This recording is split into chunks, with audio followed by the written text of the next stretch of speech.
তো এখন আমাদের মুড়ি খাওয়ার জোগাড় হচ্ছে। ওই মা এখন বাদাম ভাজছে আর এতে কাঁচা নারকোল, এই কাঁচা নারকোলগুলো এখন খুলবো কাটারি দিয়ে। চলো শশা কাটতে হবে, শশা কাটা হবে এখনো।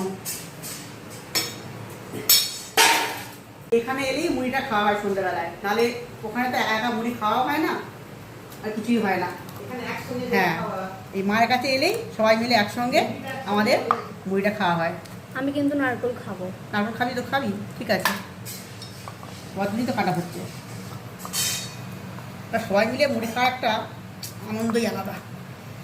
শক্ত নারকেলটা কি বুঝতে পারছি না, খাবো আমি এটা।